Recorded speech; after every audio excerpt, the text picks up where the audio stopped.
Hmm. My people, I don learn today. Today matter own. He wear koko shoe. Come wear agbada, come tie wrapper. And this matter so, na something wey be say I no fit handle alone. Now I say ma carry am come on a table. Mo yarn am together. E get wetin our sister say wan tell us. Say the thing don do am be like say sometimes e go dey do am like say make she go take sniper die. Sometimes e be like make e go jump beside the river Niger die. Sometimes she go say e no even better make she sleep no wake up. Sometimes she go say this life wey she dey be like say no, she no follow for people wey dey for this life again. Say she don tire. Na she come meet me say see o, I need help o. If you go fit help me carry my matter go this your table make dem help me solve am. If people wey dey there go fit help me, say she don dey die, she don tire for life. So now I tell her say only me no go fit talk am. Say she go come my table come talk am as e take be, make dem hear am. So people wey go fit help am go help am. People wey go bring solution go bring, make we save our sister. Na the matter I carry come so make we hear from our sister as e take sup. She go tell us. So my sister, my people dey hear you now. So tell them wetin you tell me say na be your problem wey dey make you wan jump enter lagoon go take sniper die for this sweet life wey we dey like this so. Good day, my people. I come here to tell you now what I was a party through since from February up till now.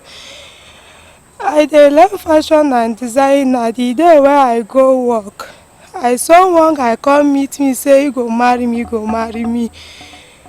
I tell him that I no go marry him until I achieve something. He tell me say he go marry me whether I like it or not. He go collected my number from my colleagues. They started calling me more and more. He begin calling me say he go marry me, he go marry me. I said no, I no fit marry until I achieve something. After that, you tell me say you go marry me or brother go marry me whether I like it or not. I say na marriage no be by force. You go give her brother my number. Her brother begin calling me say you go marry me, you wan come villa make you come see me face to face. The day wey the guy come see me back,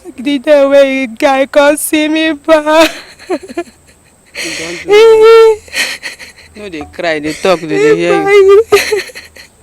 He buy custard with perfume and bread he won't give me. I said no, I don't know you before. I no fit collected that thing because I don't know you. He tell me say I go collected it. Me and him go try that thing until I collect that thing. I can't leave him go for bag. He come carry necklace, come chook for my neck. You come carry wetin? Necklace, come chook for my neck. Necklace? Necklace. Come wear for your neck? Yes. Okay. After wear the necklace, I don't know what I dey do anymore. Anything where he tell me, I will do it. We go for lab. After lab, after 2 days, he compare my bride price. He marry me between 3 and 4 days. Between 3 and 4 days, then they marry you? Yes. The marriage is from February 27th and I come back on October 11th. The day when he carry me go back to our city where he based back. He tell me say I no start from today. I no fit give any person anything without telling him. I no fit collected anything, even my relative. You don't do the talk. I say no problem now. I don't marry it. I no fit do it without telling you. He go leave me go for work. The time he no go come back until 1 month or 3 weeks. If I call him the morning, he no go answer my call. If I call him in the afternoon, he no go answer my call. He tell me say he dey busy. And then around 5 p.m. he tell me say back I no call him again, I no disturb her, like make her sleep, time don pass. After that, because I learn fashion and design decoration with sewing, he tell me say I no fit do that work. I go do make I go learn how to sell sacramental abubogu. You go learn how to sell herbal things. Yes, make I go learn how to sell it. If I no do it, but I go be housewife, whether I like it or not. After thinking all those things, I go started doing it. He come tell me say I no go wear different clothes. Make I wear one cloth for 4 days before I wear the second one of the week. He come seize everything wey I have. Come seize my powders. Come seize my lipstick. Everything wey I have. Many man no look at me. He come give me wrapper. Make I wear wrapper that place. As a woman wey I see no wear it, but I don hear him wear all those things. After that, he carry me go for the place where I dey learn it. The day wey he go work back, he come back from the work tell me say me and him go take blood note, me and him go take covenant. Blood oath. Yes, me and him go take blood covenant whether I like it or not. He carry needle chook for her hand, chook for my own hand. Tell me say make I put the blood inside the cup wey he put hot. He tell me say anything wey he say make I talk it. If I no do it, but he go kill me. He go kill me on that night. I said no problem. Wetin you dey do all this thing now? He don't mind say he don marry me. He said that one no concern him. Make I start doing it. Start from today. I no fit near any man. Start from today. I no fit give any man, any person anything. I no fit collect anything. Start from today. Even my relative, I no fit give. Even my man, I no fit send card for am. Until you know, start from today, ba. I no go do anything without telling. I no go hide anything for her side. No, I said no problem. I started talking everything wey he said. After that, you go back to work. Okay, when you talk finish, una come drink the blood oath. Yes. You drink, himself drink. Yes, he drink me to drink 4 times. 4 times. Yes.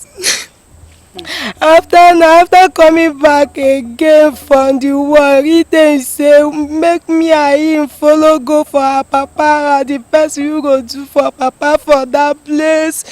He come stop keke. Tell me say make I enter keke go that place and wait for am. I come enter keke. He take the keke the place where they stop me. I don enter keke go that place back. I don't know say na native doctor he carry me go. Hey.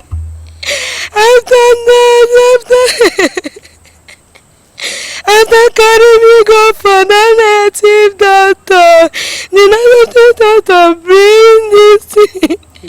Calm down, they talk so that they go hear you. The native doctor bring peppers. That's when native doctor they do on Osoji. Alligator pepper.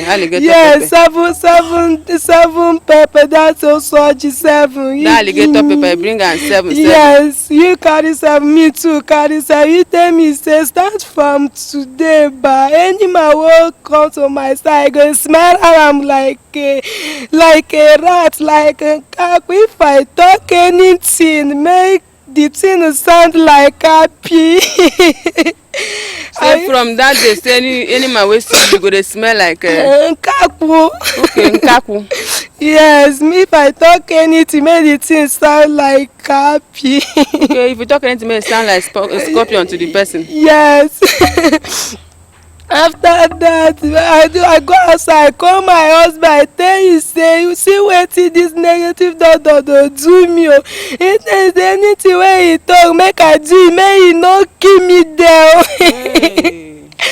I say no problem because my husband tell me say man no touch anything wey I see for house. Man no tell my mom, even my parents, even any person the thing wey I see for house. Even that native doctor begin talking it like that. If I talk it, I dey enter well. If I go village, I go enter well, or I go enter motor go kill me, or if I sleep, I no go wake up for it.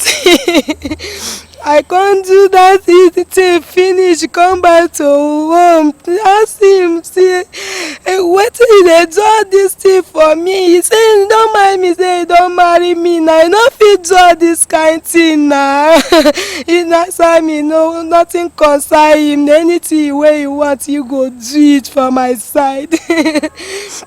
He don't pay my bride price. He say he don't pay my bride price. After that thing, after that thing. Wait, now I ask you question. You dey hear me, sister? No vex. You don't do now. Wait, calm down, calm down. That time when the native doctor do that thing finish, you get wetin he tell you make you do for that place? Yes, he carry that. He tie that thing. Tell me say make I carry go push for land. Akenle nnukwu osisi. After doing it, he tell me say start from today, man, no talk anything wey I see for my husband house. Man, no, yes, even my husband tell me say man no call my relative, man no call her relative, man no call my mom except one day in a week. Now one day in a week go take dey call your mama? Yes. After going back, but if I wan go buy something, if I open door, because he tell you if I enter inside, man no come out, man no come out outside, make I put my hand and lock outside before I lock inside. The day when I come out, when I go buy something, work I cook back. He call me, say where I dey go. I don't answer him, say I won't go buy something when I dey cook. He tell me, say why I no wear that ring wey you give me. Why I no forget that ring, why I no wear red slipper, why I wear this size slipper, why I no wear red slipper, make I go back and wear red one. Okay, he buy red slippers for you wey dey wear. Say make you go back house go wear the red slippers. Yes, wear the ring. Wear the ring. If not, motor go kill me before I come back to house. And think all those things and go back and go wear all those things before I go buy something. After doing that thing, if keke don stop me for roundabout, he come me say why keke no stop me for that place why I dey go, make keke stop me for roundabout, why na make thunder fire my generation. I say only 50 naira I gave for transport, that is why I stop it here now. He say no one no concern him, everything he do don't tire me, make una people help me out. After that thing, that native doctor begin to call him, tell him say the time when he come back from back. That native doctor begin to call him, tell him say may you no do anything for me again, may you no do anything, may you no started anything as a business. If he started it back, I go reach pass am, I go get money pass am, may he close my destiny, may he carry my own destiny, anything wey I want, even party go buy it for me. That native doctor begin to talk all those things. I say wetin I do una people here now, wetin I do now, when una dey do this thing. That native doctor begin to talk, begin to tell my husband say make he no do anything, make he carry me go village, make I thief sand for my papa house, make he use that thing and do it. After that, he come, He tell me say make you go village, make we close my destiny. I say may you not close my destiny now. I no do any wrong with you. Okay. The native doctor na tell am say he don search your destiny abi na who tell each other say your destiny better pass him own? That native doctor tell my husband that my destiny is rich pass her own. Okay. May you no know, may you no start business for you. Yes. Say if you start business you go get money pass am. Yes, make I do under him instead of him, may he do under me, because if I pass am money, he go do under me. Okay. May he carry my own destiny. So, the man come tell say na 350,000 go use am do it because something wey follow me is too much. Okay, may him pay 350,000. Yes. May him take switch your destiny, give am, collect him own, give you. Yes. Oh.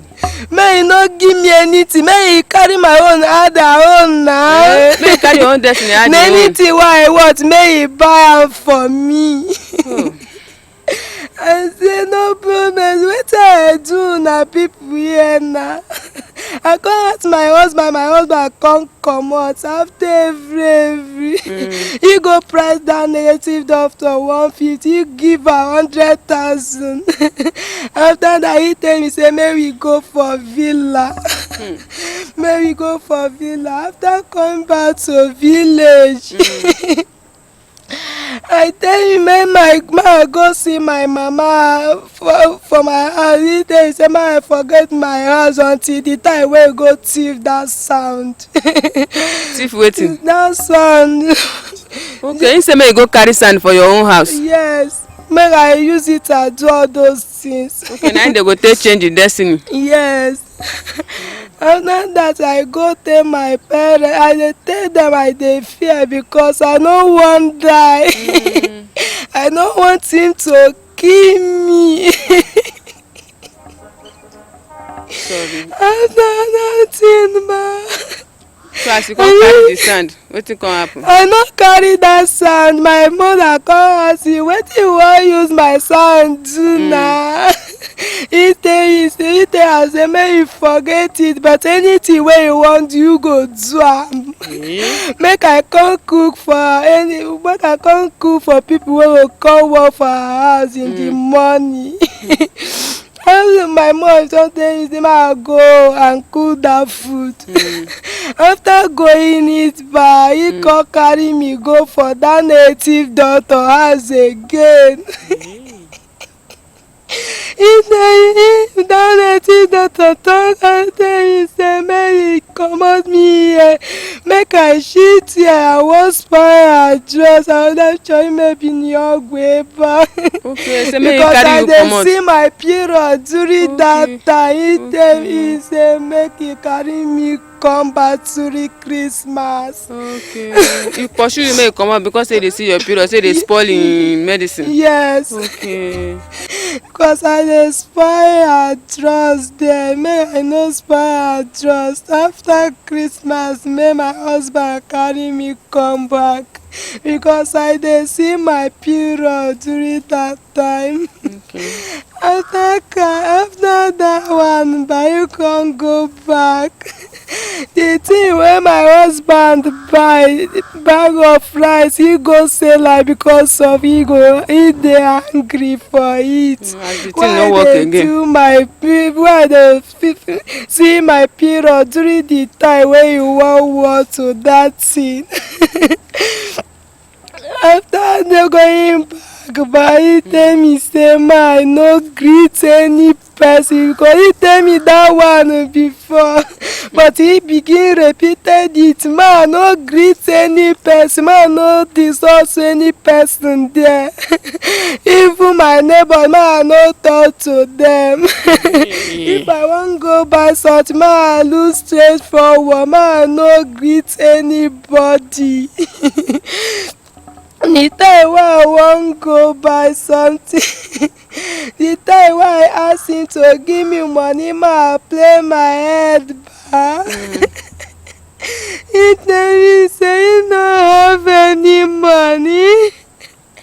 I come beg my neighbor make he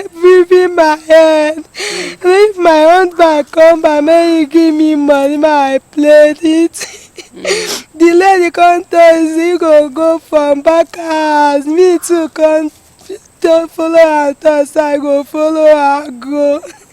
After that my husband come back say who play this for me. I tell him, he begin beating me.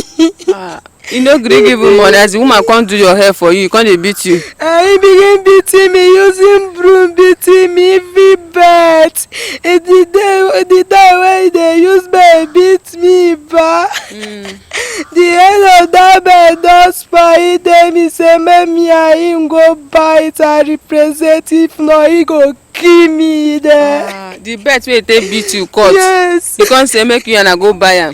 Yes. Say if you no buy am, he go kill you. Kill me there. After that thing, after that one back. I dey hear you.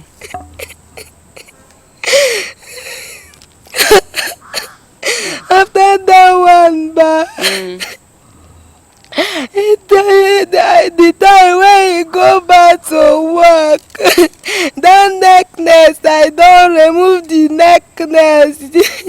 He begin calling me say why wetin remove for my body. Wetin do me, wetin me and wetin quarrel with me, wetin is any wrong with me. Okay, you come remove that necklace wey him give you that time. Okay, he come dey call you say whether you get wetin you remove for your body. Yes, I say no, nothing remove for my body. After coming by, he come see na that necklace wey I remove begin beating me, ma wear it back. Make you wear am back. If I no wear it back, he go kill me.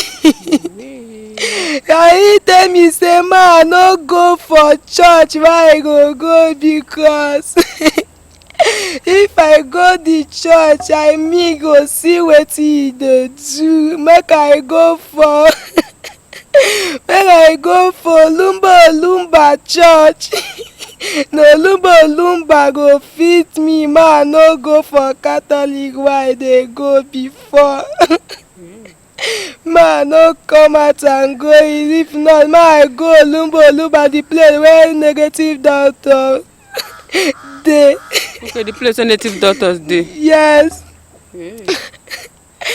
After coming back, he begin beating me say why I remove that necklace.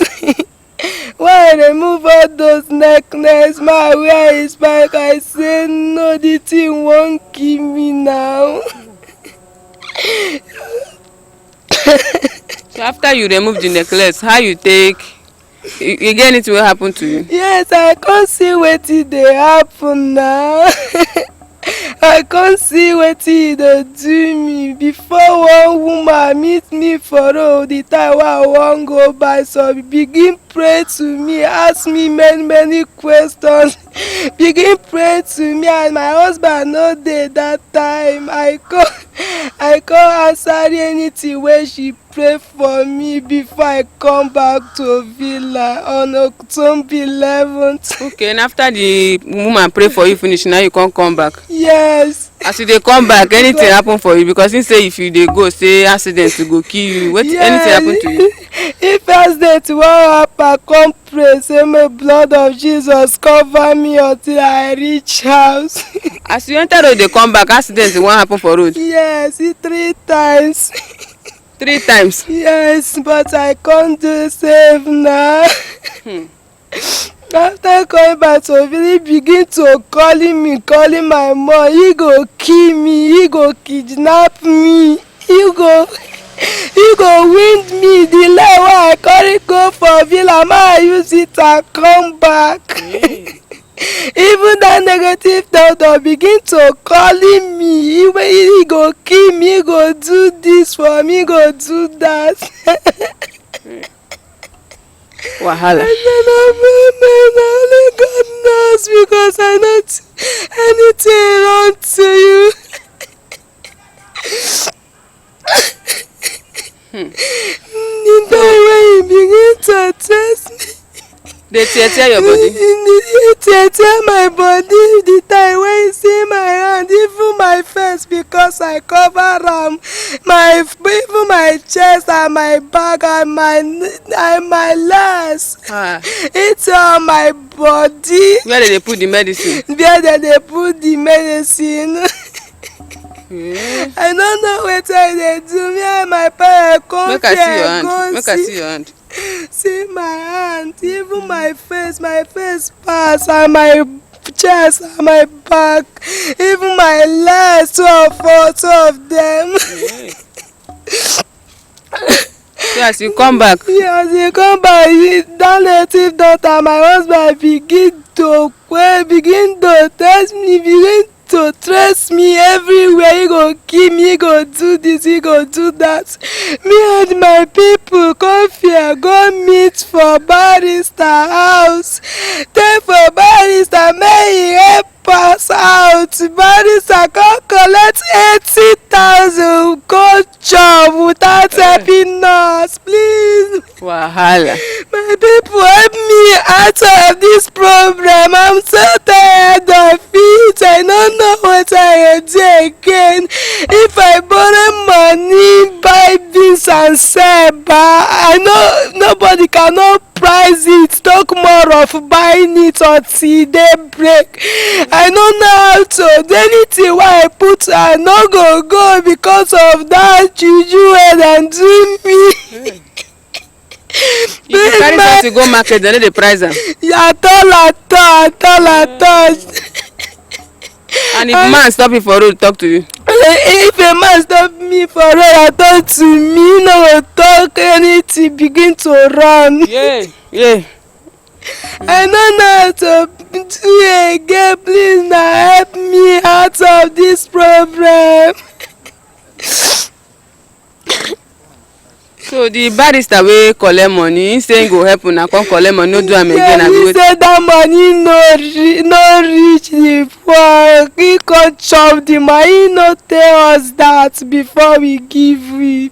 Okay, he no tell una say the money no go do. After he collect am, he say the money no go do to do the case. Yes, he come chop it. We begin to ask am the money no fit give us back. He wan chop it already. I no money for my papa, my mama house again. No money for my relative again. Your papa still dey? My papa is late. My father mungo. I'm a mother. Yeah, you no get any brothers wey don grow? Yes, I no get. The one wey I get have an accident. The one wey you get accident? Yes, I don't know how to do again. I don't know how to do. I'm so tired of these problems.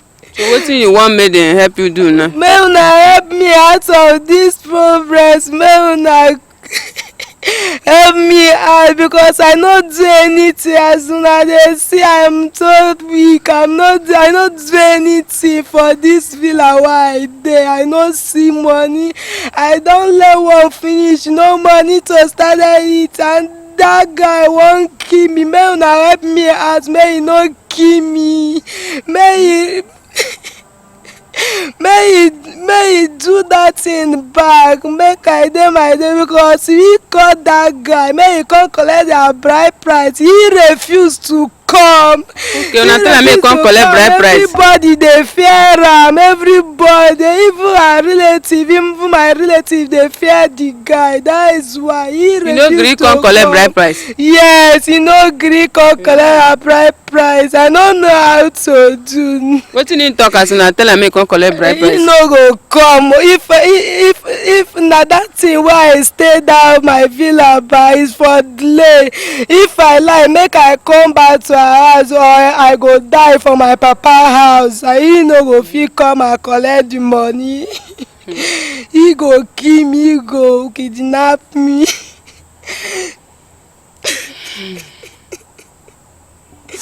Wahala. My people na don hear wetin she talk. Na this one I tell una say wahala be like church project. You know dey finish. So na big wahala.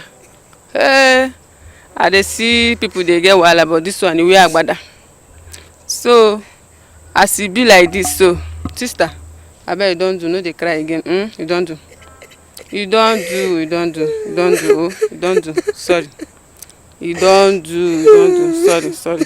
So na our sister she be o. Anybody wey know as e go take help am out from this problem wey she get like this.